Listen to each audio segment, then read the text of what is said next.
one of the most wonderful illustrations in the Old Testament of some of the closing scenes of Christ's life is found in the story of the rejected King David.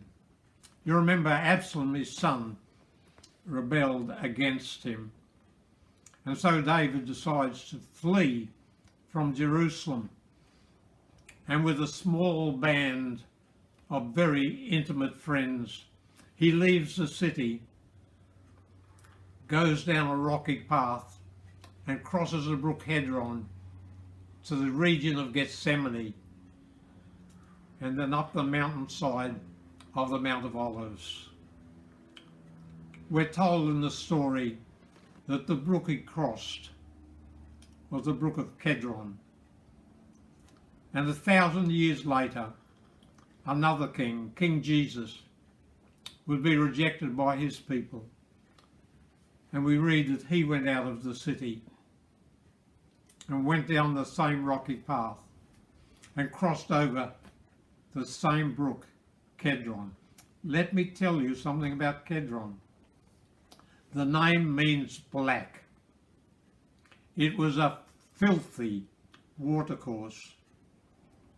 All the garbage of Jerusalem was thrown into that watercourse, and all the refuse from the temple was thrown into the Kidron. And when Christ crossed that filthy brook, he saw there an image of the sin he was to bear. David, the rejected king, leaves Jerusalem, goes down the rocky decline, crosses the Kedron into the region of Gethsemane.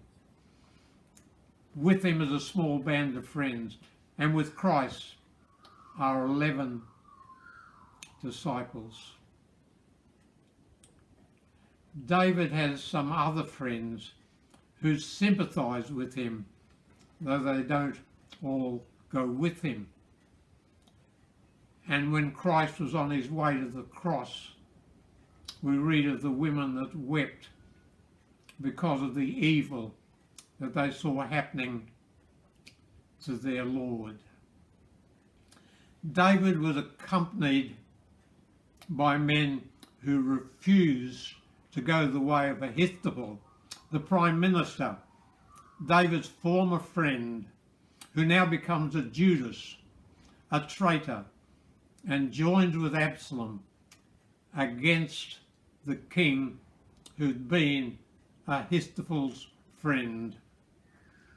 In Psalms it predicted, "Mine own familiar friend turned his heel against me." So as this Prime Minister of Israel, former friend of David, joined in the rebellion, so Judas, whom Christ had honoured with his fellowship for 3.5 years, becomes a traitor. So you have in the story of David a prefiguration of the experience of King Jesus, rejected by the world, crossing over that filthy brook into Gethsemane. We read in the record of Samuel that David confessed his sin as he walked and surrendered his will to the will of God. And Christ in Gethsemane would later say, "Not my will, but thine be done." So David, with a surrendered will, goes up the top of Olivet, and there, with bowed head, he prays to God the prayer we find in Psalm 3. Now, my friends, isn't it a very marvellous thing that a book written 1,000 years before Christ should so illustrate what would happen to the Saviour, that he would be rejected, that he'd go out of Jerusalem, that he'd cross Kedron, that he'd go into Gethsemane, that he'd surrender to the will of God? Isn't it amazing that the Old Testament can do that? The reason it can, dear friends, is because the Old Testament is inspired of God, and it has hundreds of pictures of the events that would take place as recorded by Matthew, Mark, Luke and John. I recommend to you that holy book. It tells the truth about us. It tells the truth about God. It tells the truth about life. And it tells us how we can have life eternal. God bless you.